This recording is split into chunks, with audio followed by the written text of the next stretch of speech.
Este día el título del estudio bíblico es No seamos por tropiezo a los débiles en la fe. Vamos a leer en Romanos capítulo 14, versículo 1, que es el versículo que comenzamos la semana pasada. Dice así la palabra del Señor. Recibid al débil en la fe, pero no para contender sobre opiniones. El mandamiento es bien claro. De hecho, este mandamiento es lo que marca todo el capítulo 14 de Romanos. Y precisamente el apóstol Pablo comienza dando un mandamiento muy especial que no lo había mencionado anteriormente, y es recibid al débil en la fe, pero no para contender sobre opiniones. En el tiempo en que Pablo escribe esta carta, lo que estaba ocurriendo era lo que siempre ha ocurrido dentro de las iglesias cristianas. Nosotros no podemos decir que solamente fue en esa época, sino que eso pasa todo el tiempo en toda la historia del cristianismo. Y es que dentro de las iglesias siempre están los débiles en la fe y hay personas que son fuertes en la fe. Pero ¿quiénes son estas personas débiles en la fe que menciona Pablo? La semana pasada vimos que los débiles en la fe no eran personas carnales, no eran personas inconversas, sino que débil en la fe se le llama en la Biblia a los que son cristianos, pero que por tener todavía un conocimiento incompleto con respecto a las doctrinas de la gracia, por lo tanto él es un inmaduro con respecto a la verdad plena del evangelio. Un débil en la fe no es alguien que tiene poca fe, no, sino que un débil en la fe es una persona que la Biblia se refiere a aquella que precisamente por no entender a plenitud el evangelio o las doctrinas de la gracia, todavía no comprende cómo vivir su fe, o todavía no comprende la libertad que Cristo nos ha dado y por lo tanto cómo vivir esas libertades ahora precisamente en Cristo Jesús. Estos débiles en la fe tienen la característica que precisamente por ser inmaduros o tener un conocimiento no tan pleno como otros con respecto a la fe cristiana, a la libertad en Cristo, ellos se autoimponen precisamente algunos tipos de restricciones porque ellos piensan que con eso agradan aún más al Señor. La característica de los débiles de la fe precisamente es que ellos viven imponiéndose todo el tiempo tradiciones impuestas, pero simplemente por ellos mismos. Ahora bien, vimos la semana pasada que el mandamiento dice recibid a este débil en la fe, pero hay que recibirlo, pero no ¿para qué? Para contender sobre opiniones. Ahora, ¿por qué Pablo dijo esto? Porque nosotros estudiamos también la semana pasada que es muy común e históricamente siempre se ha dado que los fuertes en la fe, es decir, aquellos que viven con mayor libertad precisamente a Cristo o la vida cristiana, ellos terminan por menospreciar a los débiles en la fe. Pero los débiles en la fe no se quedan atrás, sino que también ellos, dice la Escritura, ellos juzgan precisamente las acciones de los que son fuertes en la fe. Y precisamente esa pugna, esa discusión entre el menosprecio de los fuertes hacia los débiles y el juicio severo de los débiles hacia los fuertes en la fe, en lugar de producir comunión y armonía en una iglesia, lo que produce es división. Y precisamente por eso Pablo viene y dice, pero es interesante que el mandamiento no está dado a los débiles en la fe, porque es obvio, son débiles en la fe. Por lo tanto, no se puede dar el mandamiento a ellos. El mandamiento es para los fuertes en la fe. Y el mandamiento para los fuertes en la fe es, reciban al débil, ámenlo, pero no para discutir con él. En otras palabras, una de las cosas que nosotros hablamos claramente el miércoles pasado es que nosotros no le podemos imponer al débil en la fe lo que nosotros vivimos con libertad. No se le puede imponer. Precisamente, aprendimos la semana pasada que hay 4 razones por las cuales específicamente no debemos de contender sobre las opiniones que ellos tienen con respecto a muchas cosas. Y estas 4 razones que dimos para no contender con el débil en la fe son, en primer lugar, que Dios nos ha aceptado tanto a los débiles como a los fuertes. Dios nos acepta. Amén. Y ahí lo que hablamos es que a pesar de que hay una pugna, a pesar de que ambos bandos se rechazan mutuamente, a pesar de que no vamos a negar que nuestra carne siempre queremos ganar un pleito, ganar una discusión, es decir, que el otro pierda. aunque eso está en nuestra carne, si algo tenemos que aprender a ver es que Dios nos acepta tal y como somos en ese sentido. En este sentido específicamente de lo que está hablando Pablo. Es decir, Dios acepta al débil en su debilidad en la fe, como también Dios acepta al fuerte en su fortaleza en la fe. Por lo tanto, si Dios acepta al débil, ¿por qué nosotros no aceptarlo? Y yo puse un ejemplo bien interesante en la Escritura que se encuentra, y es el caso del apóstol Pedro, que por varios años él recibiendo la revelación de Dios, él estableciendo doctrinas en varias iglesias, por varios años él fue legalista. Él incluso de alguna manera enseñó a judaizar a personas que no lo eran. Y aún así Dios lo mantuvo como apóstol, aún así Dios lo ocupó como apóstol, aún así Dios le trajo revelación. Y bien interesante, Dios le dio tanta revelación, pero durante los primeros años no le trajo revelación alguna sobre la gracia ya aplicada en estas cosas, específicamente en la comida y en la bebida. Sino que fue años después que en la misericordia de Dios, Dios le puso delante de él los animales que según la ley de Moisés eran impuros. Y le dijo a Pedro, come. Y él dijo, no. Y 3 veces le tuvo que decir Dios a Pedro, no le llames inmundo aquello que Dios ha declarado puro. 3 veces, mire, 3 veces tuvo que Dios decirle eso a Pedro, así de testarudo a Pedro. 3 veces. Y 3 veces él le dijo a Dios, imagínate discutir con Dios. Él le dijo a Dios, no, porque es impuro. Y no te estoy diciendo, Pedro, que no es impuro. ¿Usted imagina esa terquedad frente a Dios? Y aún así Dios lo aceptó como apóstol. Entonces, si Dios aceptó a un débil de la fe como apóstol, ¿por qué nosotros no aceptarnos entre nosotros? Es decir, si Dios tuvo la paciencia y en su tiempo Él va a traer luz sobre aquellas cosas en las cuales las personas se esclavizan a sí mismos por tradiciones de hombres, ¿por qué nosotros vamos a tratar de imponer o de dañar a mi hermano para que él viva con la libertad con la que yo vivo?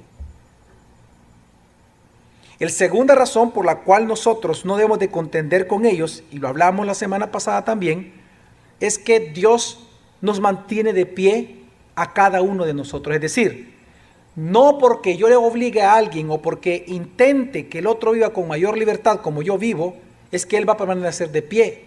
Ni tampoco como el débil tratando de juzgar o tratar o de condenar específicamente al fuerte en la fe, es que él va a lograr que el fuerte en la fe permanezca en pie. Porque una de las cosas que se hablaban en aquel entonces es que, no, es que yo por amor vengo a decirte esto, a cuidarte.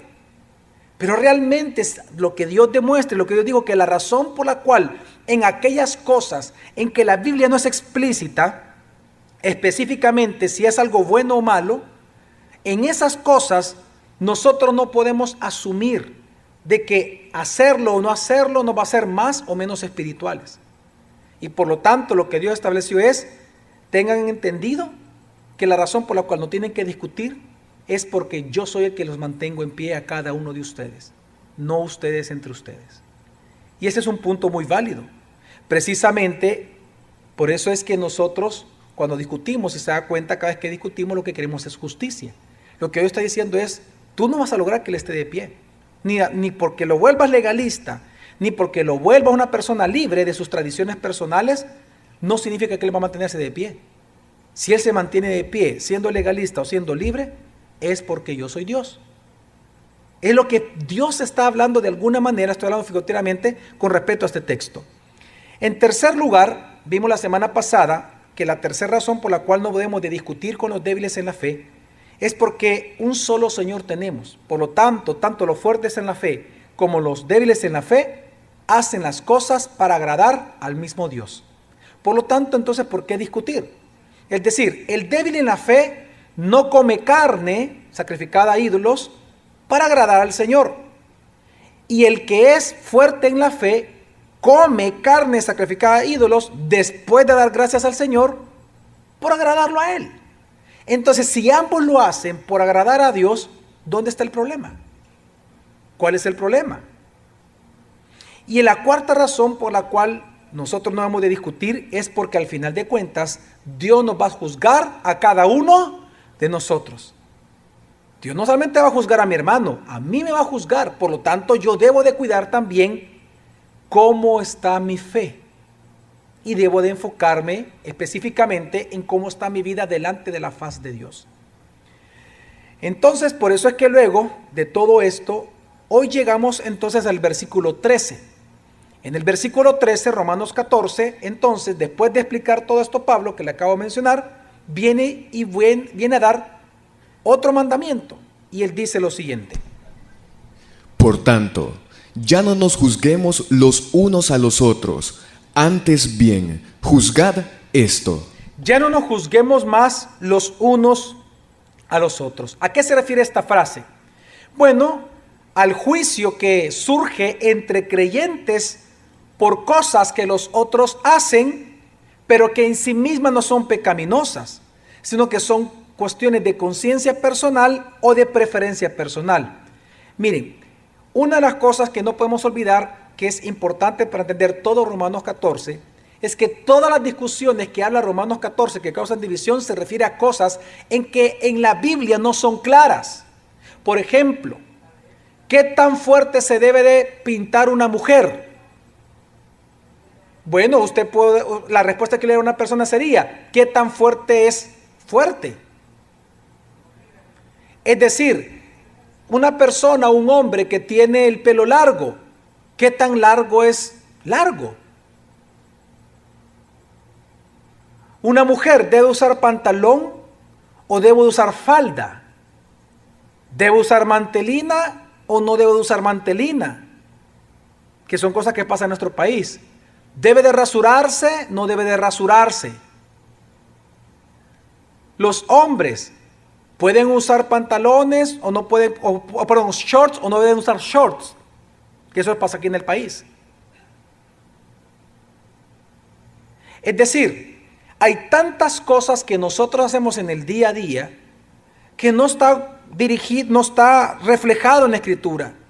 En la Escritura usted no va a encontrar cuántas horas usted debe de navegar por internet. La Biblia no le dice a usted qué páginas visitar y qué páginas no visitar. Entonces la pregunta es, ¿bajo qué criterio nosotros vamos específicamente a controlar esto, dirigir esto en nuestra propia vida o en los demás, si la Biblia específicamente no dice nada con respecto a estas cosas? Por ejemplo, la postura de nuestra oración. ¿A qué hora usted va a llegar al templo? ¿Qué tan bueno es llegar antes, un minuto antes o media hora antes? ¿Qué es más santo? ¿Qué es más puro? ¿Qué es más piadoso? ¿Media hora antes o 5 minutos antes? Es decir, hay muchas cosas que aquí en El Salvador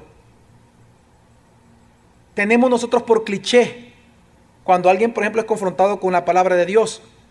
Y la gente, normalmente los cristianos, por cliché dicen, hey, tú me estás juzgando. ¿Usted nunca ha escuchado esa frase?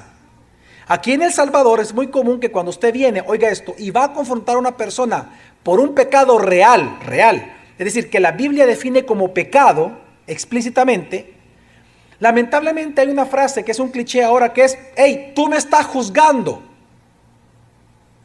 La pregunta es, ¿te estoy juzgando? No, la Biblia te está juzgando. ¿Por qué digo esto?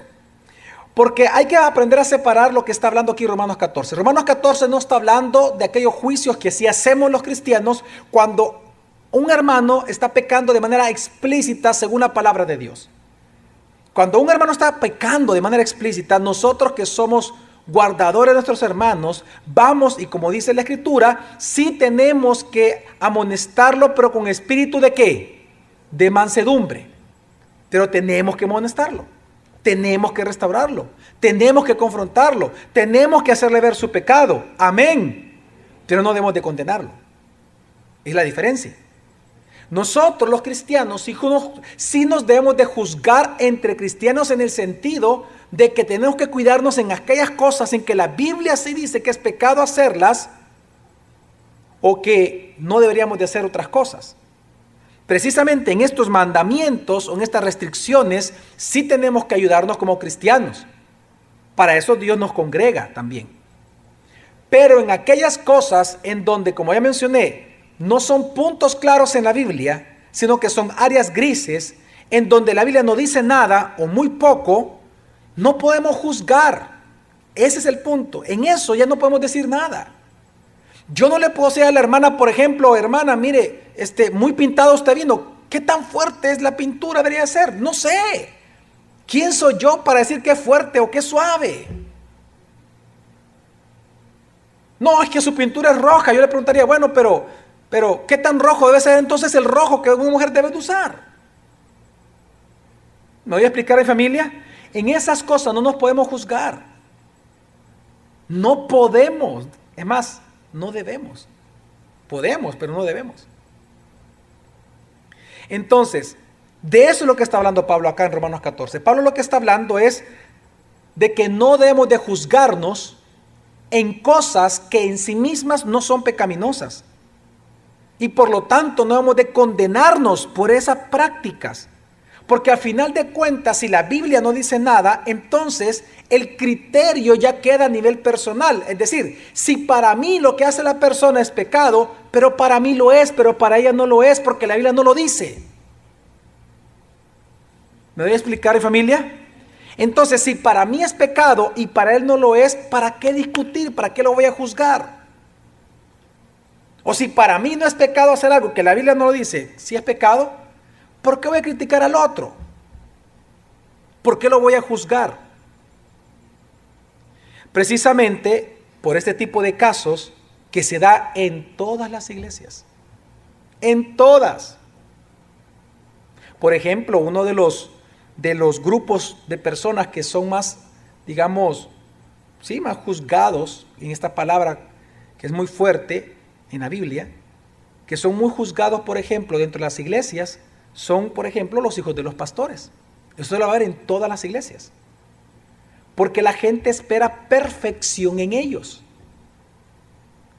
El juicio es sobre si vienen de jeans o no a la iglesia, porque no vienen de pantalones.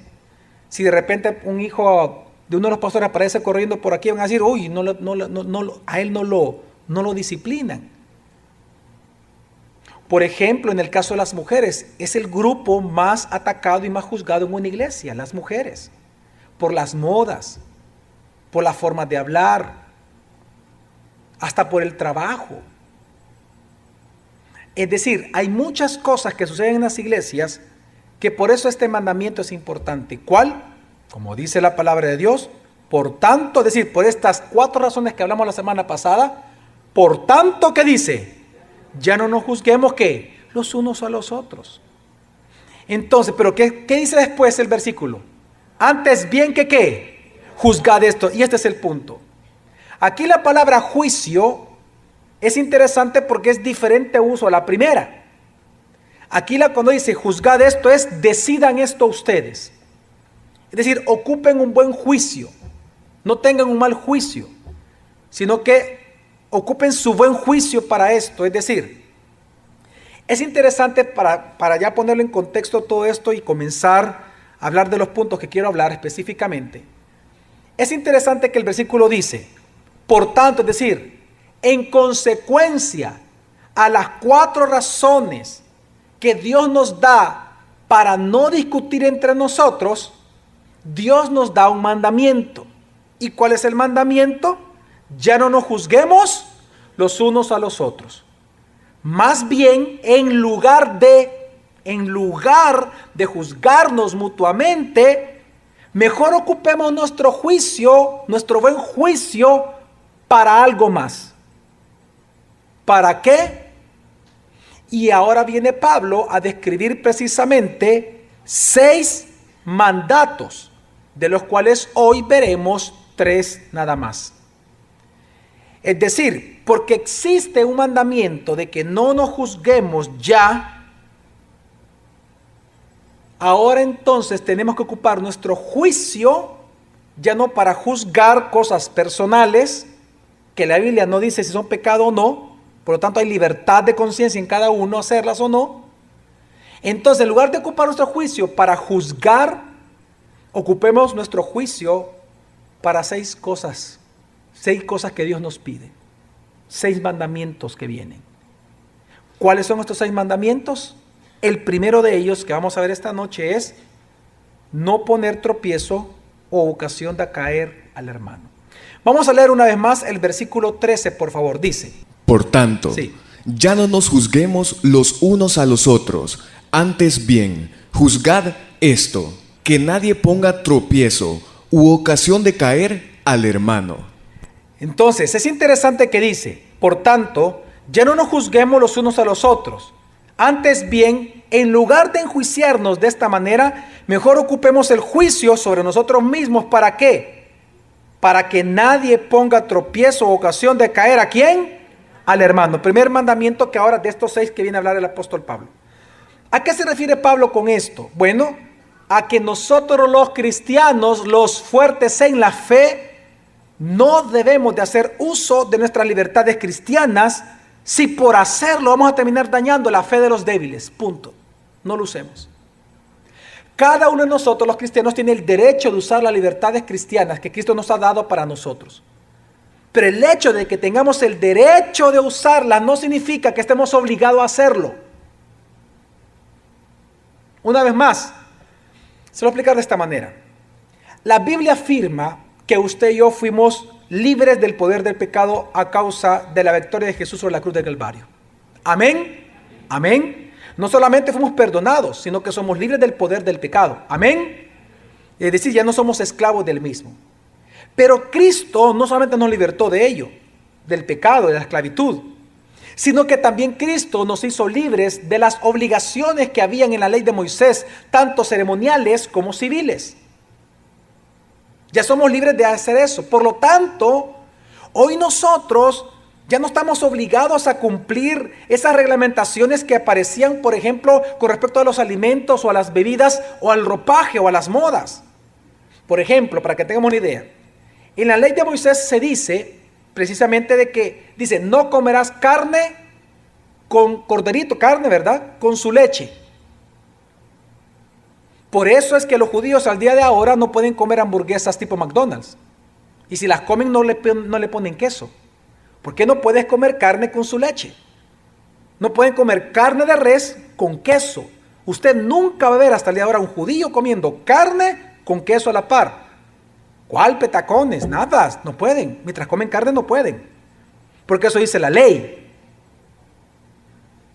Pero ¿qué es lo que hacemos nosotros? Grandes hamburguesotas o no que nos echamos, ¿verdad? ¿Sí o no? ¿Pero por qué? Porque ya somos libres de esta ley. Ya no tenemos que cumplirla. Somos libres en Cristo. Amén. Por ejemplo, según la ley de Moisés, yo estaría pecando ahorita. Así como probablemente todos ustedes. Porque yo le aseguro que usted en este momento no está usando un solo tipo de tela para vestir. Yo le aseguro que usted está usando de repente una camisa 70% poliéster, 39% algodón, 1% expandex. De repente usted está ocupando un pantalón de algodón, calcetines, a saber, ¿verdad? No sé, zapatos, ¿cuál cuero? Cuerina. Y correa de plástico. Según la Escritura, según Levítico, usted está pecando porque la Biblia dice que no podemos usar mezcla de hilos en el mismo día, en el mismo ropaje. Una mezcla de hilos. Por lo tanto, todos estamos pecando ante la ley de Moisés en este momento. La pregunta es, ¿ante Dios estamos pecando? No. ¿Por qué? Somos libres. Entonces, fíjese bien. La Biblia afirma que en Cristo nosotros no solamente fuimos libres del pecado, sino de muchas cosas que antes eran reguladas por la ley, pero hoy ya no. Pero eso no significa, pero eso no significa que porque tú tengas ahora el derecho de gozar libertades, significa que estás obligado a hacerlas. Si por hacerlas terminas dañando a tu hermano, al que es débil. Les voy a explicar con un versículo mucho más claro lo que Pablo está diciendo aquí en este versículo 13, que es 1 Corintios 8, del 8 al 9. El apóstol Pablo dice lo mismo, solo que en otras palabras un poco mejor explicadas, dice así la palabra de Dios. Si bien el alimento no nos hace más aceptos a Dios, pues ni porque comamos seremos más, ni porque no comamos seremos menos, mas mirad, que esta vuestra libertad de ninguna manera venga a ser tropezadero a los que son débiles. Amén. ¿Entendemos eso? Es decir, mas mirad que vuestra libertad, porque ya somos libres, de ninguna manera venga a ser tropezadero a los que son ¿qué? Débiles. Si usted, por ejemplo, es una persona que nunca ha tenido problemas de alcoholismo, o sea, es decir, que nunca se ha puesto borracho en su vida, ni siquiera antes de Cristo, y usted ahora participa con su esposa de una copa de vino en tiempos especiales, no se emborrache, no que porque la borrachera sí es pecado, pero usted toma vino, usted goza de esa libertad porque la Biblia no condena el tomar vino. Emborracharse de cualquier bebida sí. Entonces, pero ¿qué pasa si usted de repente está celebrando un cumpleaños y llega un hermano que usted sabe que él no toma vino por cuestión de conciencia? ¿Qué es lo que usted tiene que hacer? No consumir, claro. Por eso es que cuando los pastores se han casado, nunca ha habido una botella de vino o de champán, sino que lo que sirven es sidra para un brindis. ¿Por qué? ¿Porque es prohibido? No. ¿Por qué? Por cuestión de los débiles en la fe. Porque a mí la Biblia me manda a ¿qué? Que de ninguna manera el uso de mi libertad tiene que venir a ser ¿qué? Tropezadero de mi hermano. Entonces el punto es este. Así como nosotros los cristianos ya no estamos obligados a cumplir las leyes ceremoniales y civiles, tampoco estamos obligados a ejercer nuestras libertades cristianas si eso va a ofender al de lado. Porque si lo va a ofender, mejor no lo hago, porque Cristo me manda a servir a ese prójimo mío que está a la par mía. Entonces, si lo que yo voy a hacer, que no me es en mi conciencia pecado, a él sí lo va a hacer pecar, lo va a escandalizar, por amor a él y por servicio a él, mejor no lo hago. Ver una película, ver un programa de televisión. Amén, mi familia. Es decir, comprendamos esto. Y por favor nunca olvide esto que le voy a decir. Nuestras libertades cristianas son verticales ante la faz de Dios. ¿Qué significa eso? Que delante de Dios, oiga esto, ni usted va a ser más por dejar de hacer algo en la tierra, ni delante de Dios usted va a ser menos si usted hace algo en la tierra que no es pecaminoso en sí mismo. Pero a la vez de que nuestras libertades cristianas son verticales ante Dios, también son horizontales con respecto a nuestros demás hermanos. Es decir, debido a que somos observados todo el tiempo por nuestros hermanos, sabemos que lo que hagamos les puede afectar. Amén, mi familia. Entonces, por eso es que es interesante que cuando uno ya va madurando en el cristianismo, entre más maduro y entre más libre es un cristiano en su fe, entre más fuerte es en su fe, más fácil es a él renunciar a lo que se le está permitido hacer. Le es más fácil, porque es maduro y entiende y ama al hermano. ¿Sabe a quién realmente le cuesta dejar de ofender y juzgar? Al que es débil en la fe, al legalista. A él le cuesta. Él se acaba medio mundo, agarra la metralleta y ¡brum! Solo él es cristiano. Y todos los demás no son hijos de Dios. Son hijos casi del diablo. Son carnales, son libertinos. Y solo él es el santo. A ellos les cuesta. Pero al fuerte en la fe no. Entre más fuerte en la fe es una persona, más fácil le es renunciar por amor a su hermano, a aquello que le está permitido hacer. Pero ¿y por qué lo hace? Porque sabe o sabemos, porque asumo que todos somos fuertes en la fe acá. No lo puedo asumir, fíjese. No lo puedo asumir. Pero la Biblia nos enseña y nos convence poco a poco que cuando yo renuncio a algo que me está permitido hacer, que en mi conciencia no es pecado hacerlo, porque en la Biblia no lo define, pero si yo lo renuncio a causa de servir mejor a mi hermano, la Biblia me enseña que eso edifica, que eso fortalece, que eso estrecha las relaciones cristianas. Por lo tanto, yo no solamente me vuelvo un hermano que ama a un hermano, sino que lo interesante es que cada vez que usted renuncia a hacer algo para no escandalizar a su hermano, usted se vuelve un coparticipante del mismo evangelio de Jesucristo. Y esto es lo que lo hace importante. Una vez más, el fuerte en la fe sabe que cada vez que nosotros renunciamos a algo por amor a un hermano, eso estrecha la relación con él. Eso hace que tengamos mayor comunión. Eso fortalece la relación cristiana. Amén. Pero hacer eso, ¿sabe que también en qué me convierte? En coparticipante del evangelio. Que es lo que dice 1 Corintios 9 del 22 al 23. Bien interesante lo que dijo el apóstol Pablo. ¿Qué es lo que él dijo? Dice: a los débiles me he hecho como débil. ¿Cómo qué? Claro, tú no comes. Bueno, yo no voy a comer. Pablo, tú no comes tal cosa. No, tranquilo. Y no es que ser hipócrita. No, está bien. No como. Es como pongamos el ejemplo contrario. A mí me han invitado a fiestas siempre de hermanos de la iglesia, ya no pastores, estoy hablando de hermanos en general de la iglesia, que tienen incluso años en la iglesia y que de verdad de repente ponen botella de vino en cada mesa. Y los hermanos comienzan a servirse. Pastor, ¿usted quiere? No, gracias. No, pastor, que es que... No, hermano, no, gracias. Porque no vaya a ser que más de ahí alguno se ofenda. Y aún las mismas personas, los mismos contrayentes, digamos, de matrimonio, me han dicho: pastor, comparta con nosotros. No, hermano, le digo. Entonces me han preguntado: pastor, ¿y que a usted le cae mal que tomemos? No. O sea, y le digo, no me malinterprete. Al contrario, es por otros, no es por ustedes, le digo. No sé si me doy a entender.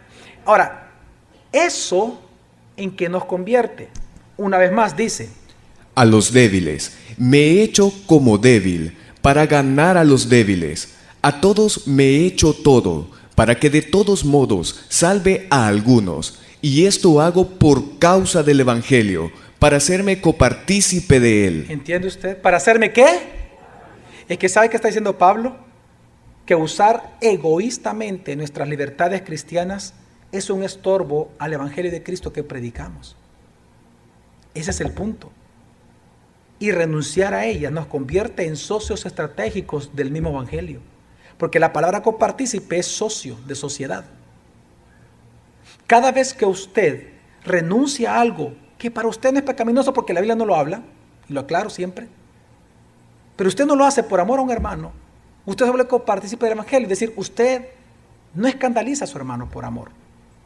El segundo mandamiento que aparece luego aquí en Romanos 14, por el cual no debemos de juzgarnos unos a otros, es no contristar al hermano, es decir, no entristecerlo. Dice Romanos 14, del 14 al 15, lo siguiente, vamos a leerlo, dice: yo sé, pues he sido persuadido por el Señor Jesús, de que nada es inmundo en sí mismo, pero el que piensa que alguna cosa es inmunda, para él es inmunda. Pero si por causa de la comida tu hermano es contristado, ya no vives según el amor.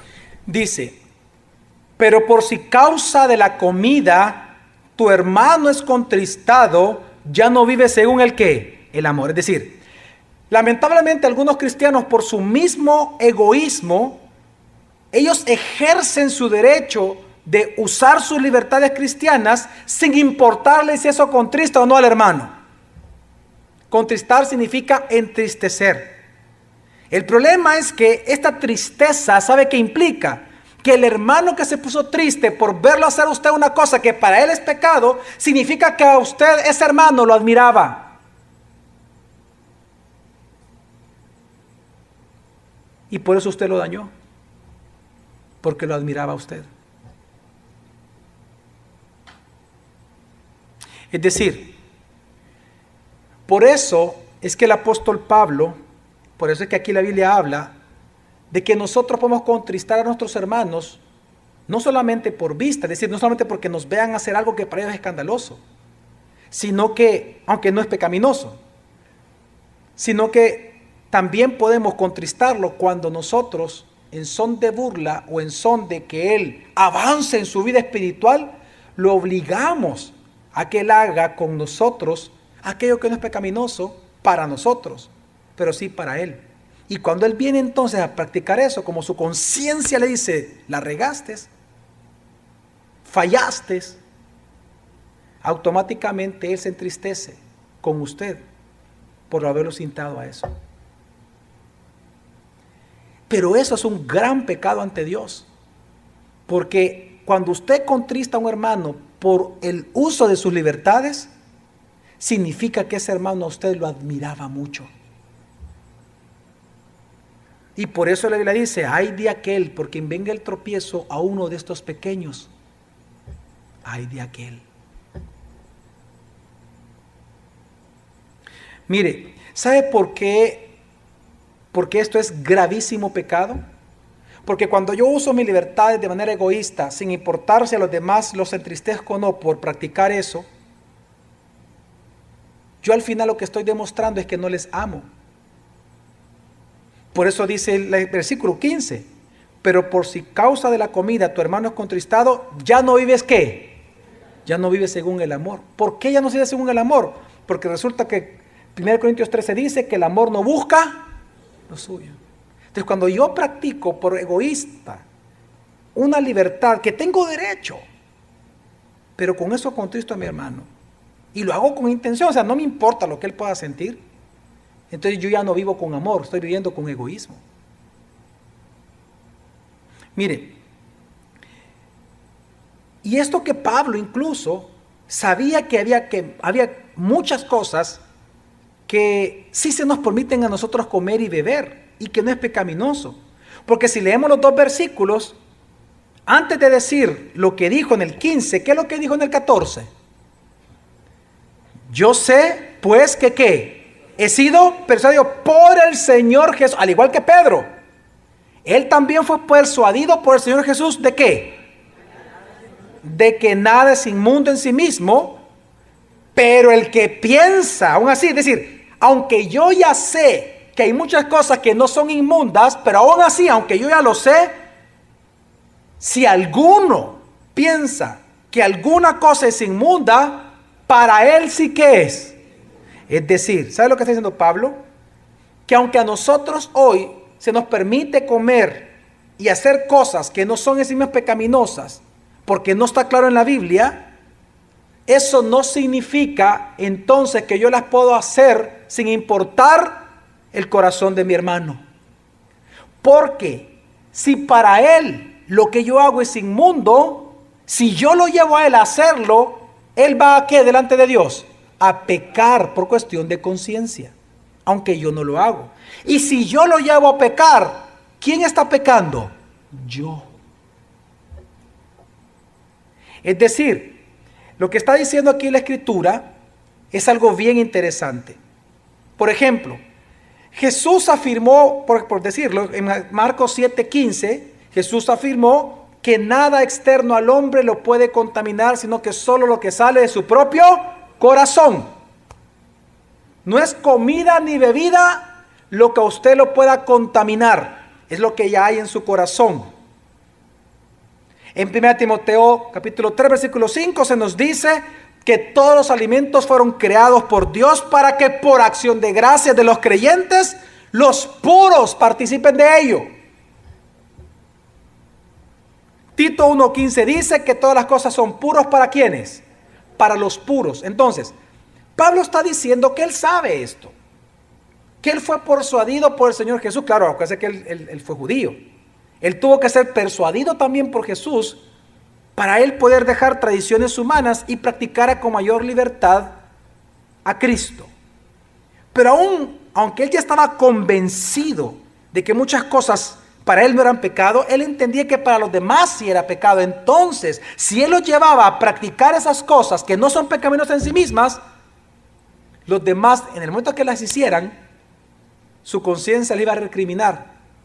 Y resulta que si para usted en su conciencia algo es malo y lo practica, Dios se lo toma como pecado, dice. ¿Por qué? Porque recuerde que en su conciencia siempre se va a manifestar lo que al final usted cree.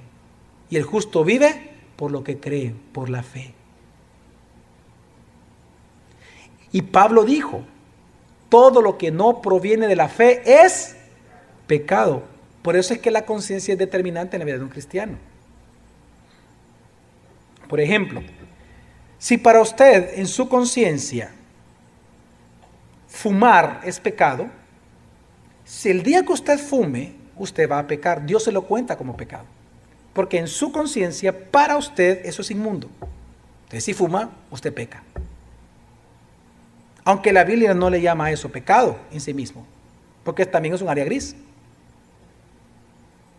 Que se está matando usted con nicotina es otra cosa, pero la Biblia no lo dice. Por ejemplo, un hombre o una mujer que pasa 3, 4 horas pegadas a su tableta o a su celular, la Biblia no dice que es pecado, pero esa persona posiblemente está pecando de idolatría o adicción. ¿Me doy a entender? ¿Me doy a entender? Entonces el punto es, Pablo lo que está diciendo aquí es que todos nosotros tenemos una conciencia a la cual tenemos que prestar atención. Y el débil en la fe debe entender que si para él algo es impuro, pues todas las cosas van a ser impuras. Y por lo tanto si lo hace, peca. Entonces, por eso es que obligar a alguien a hacerlo, a que vivan como nosotros vivimos, supuestamente los fuertes en la fe, es llevarlo a pecar. ¿Sabe dónde también entendemos esto? Siempre en 1 Corintios 8. Ya leemos una parte, hoy vamos a leer otra porción del mismo Corintios 8. Para entender este punto, dice así la palabra de Dios del versículo 10 al 12. Prestemos atención, bien interesante, dice. Porque si te ve alguno a ti, que tienes conocimiento, sentado a la mesa en el templo de los ídolos, la conciencia de aquel que es débil, ¿no será incitada a comer de lo sacrificado a los ídolos? Y por tu conocimiento se perderá el hermano débil por el cual Cristo murió. De esta manera, pues, pecando contra los hermanos e hiriendo su débil conciencia, contra Cristo pecáis. ¿Contra quién? ¿Cuántos hemos entendido el texto? Amén. Interesante. Si alguno a ti te ve en el trovador, tú que tienes conocimiento, que tú sabes que tomarte una no es ninguna. No. Sé que algunos están aprovechando ahorita. Pero si alguien a ti te ve en una boda, tomando una copa de vino, tú que tienes conocimiento de que eso no es pecado, pero viene un hermano y te ve a ti, pregunta Pablo, ¿ese hermano no se va a haber tentado, el que es débil, a hacer lo mismo que tú estás haciendo? ¿Sí o no? Ok, bueno, si con solo darle el ejemplo a la bebida, algunos están ya haciéndose agua a la boca, ¿no? Con las cervecitas, probablemente. Aquel que tiene un problema de trago, sí. Entonces, dice, si alguien te ve a ti, aunque tú tenés conocimiento, o sea, para ti tú no estás pecando, el punto no es ese. Pero alguien débil en la fe te ve, no, esa persona va a querer hacer lo mismo que tú, ¿sí o no? Entonces dice, y no por tu, versículo 11, y por tu conocimiento entonces, es decir, porque tú estás libre y tú estás tranquilo, ¿no se perderá ese hermano débil por el que Cristo murió? Pues de esta manera, una vez él se pierda porque comienza a tomar, pues de esta manera, pecando contra los que, es decir, que incitar a alguien a usar una libertad que en su conciencia de esa persona no es libertad, es pecar contra quién, contra el hermano. Entonces dice, de esta manera pues, pecando contra los hermanos e hiriendo a qué, su débil conciencia, ¿qué pasa? ¿Cómo Dios lo ve? Contra Cristo tú estás pecando por no restringirte y por no renunciar a ese derecho que tú tienes.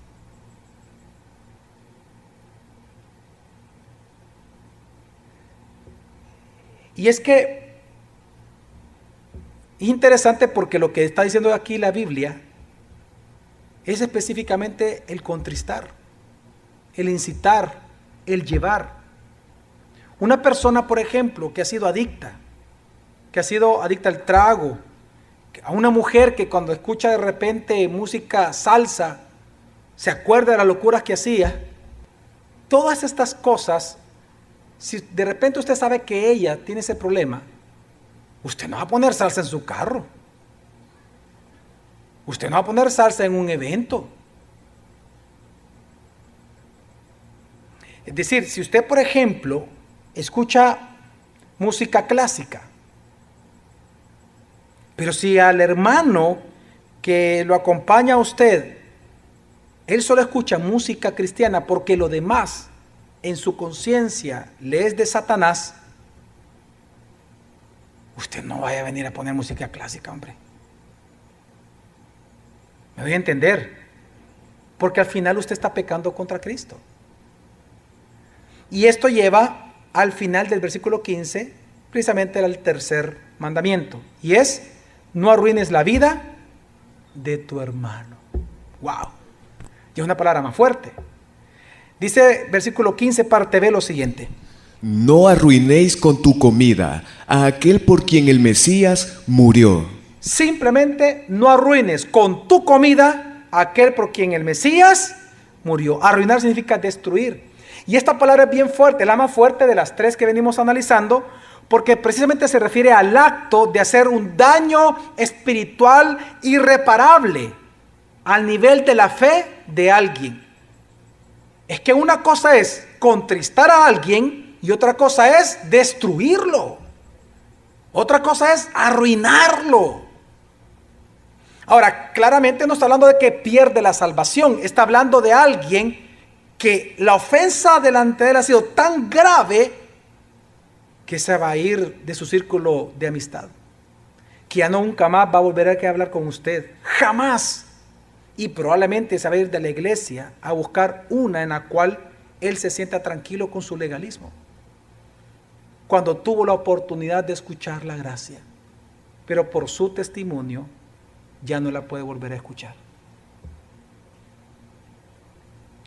Mire, realmente nosotros tenemos que cuidarnos de esto todo el tiempo. Y la Biblia es muy clara: no arruines la vida de tu hermano por cuestión de comida. Ámalo, renuncia a tu derecho.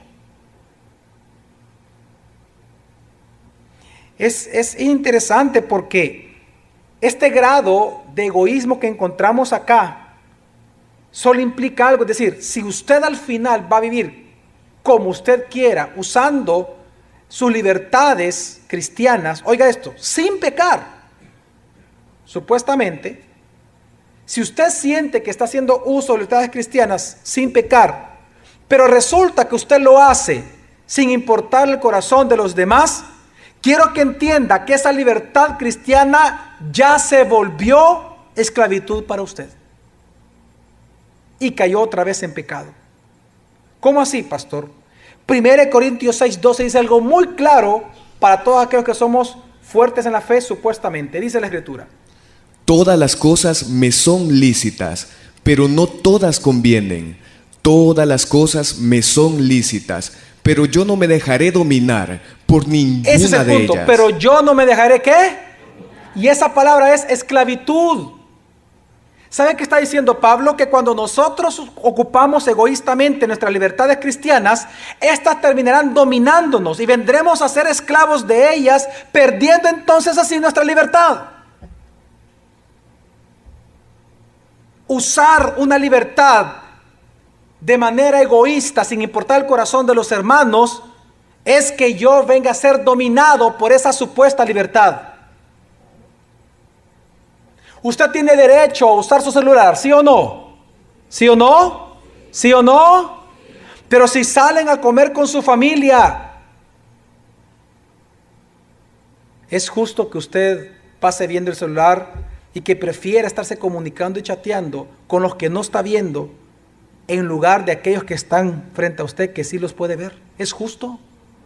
¿Es justo? Ese es el punto. Cuando usted, miren, usar un celular es pecado, pero puede convertirse en pecado. Ese es el punto, lo que está diciendo Pablo. Todas las cosas me son lícitas, pero no todo conviene, porque depende de su uso. Todas las cosas me son lícitas. Lo importante es que no dejarse dominar. Pablo lo que está diciendo es que aún las cosas que no son pecaminosas en sí mismas se pueden convertir en pecaminosas cuando éstas nos dominan. Precisamente cuando ya estas acciones nos dominan, es que terminan por arruinar la vida de los demás. Es decir, si usted es una persona, oiga esto, si usted es una persona que usted ya arruinó la fe de alguien, ya estuvo, ya lo hizo, entienda que eso que usted hizo frente a esta persona es porque ya lo domina a usted. Es porque usted ya es adicto y esclavo a eso, que tal vez en sí mismo no es pecaminoso, pero como usted ahora lo usa libremente, egoístamente, significa que no lo puede dominar. Ya no lo puede dominar, ya lo hace porque es una adicción y termina por destruir a los que están a su lado. ¿Sabe cuál es el mensaje de todo lo que estoy hablando esta noche? Que el amor debe primar por sobre todas las relaciones. Hoy hay muchas cosas, mire, hoy en nuestro mundo hay muchas cosas que tal vez no son necesariamente pecaminosas. Entretenimiento, ver fútbol es pecado, pero ver fútbol a expensas de pasar tu tiempo con tu familia y tus hijos cuando solo esa hora tienen para estar contigo, ¿se puede volver pecado? Sí. Juegos. ¿Jugar juegos es pecado? Pero si jugar juego te lleva a ser tan competitivo que terminas haciendo bullying con aquel que estás jugando basquetbol, por ejemplo, y comienzas a decirle a él, in your face, lo que sea, ¿no? Tu cara, no sé qué, tu perdedor, que no sé qué. ¿El mismo juego te puede llevar a pecar? Claro. Practicar un hobby. ¿Practicar un hobby es pecado? Pero si tu hobby representa el 30%, 20% de los ingresos familiares, ¿es pecado? Sí. Si tu hobby afecta la economía familiar, ¿es pecado? Podría ser pecado. Las modas. ¿Usar cabello largo es pecado? Por ejemplo, las uñas. Hay muchas cosas hoy que no son pecaminosas. Si hablamos de moda, cabello, la forma del peinado de una mujer, etcétera, las uñas. Yo he visto que hay mujeres que tienen uñas largas, uñas cortas, algunas con brillantitos, otras con arbolitos, otras con plastilina, otras con no sé qué, o sea, de todo, o sea, increíble, vea, unas obras de arte casi ya, vea, 3D, o sea, ¿es pecado? No sé. Si esa mujer pasa 3 horas para que le hagan esas super uñas, y en lugar de estudiar la palabra o leer la Biblia, y dice que no tiene tiempo y pasa todo el tiempo en el salón, claro que es pecado. Ahora, no por eso usted vaya a criticar a su esposa de que va una vez a la semana, probablemente una vez al mes al salón. En silla de escarnecedores te vas a ir a sentar, desgraciado. No, usted es el desgraciado que piensa eso. Sí, una desgracia. Eso, pensar así, no usted. Zapatos, por ejemplo, el tipo de zapatos. Hay unas trancas que ocupan alguna mujer, pero así, mire. ¿Por qué vamos a decir que es pecaminoso eso? No, si, de repente, bueno, si para ella todo el salario se le fue para comprar esas trancas, si se le ocupó todo el salario, es claro que es pecado. Calcetines, los hombres, calcetines de colores. ¡Uy! Que de color.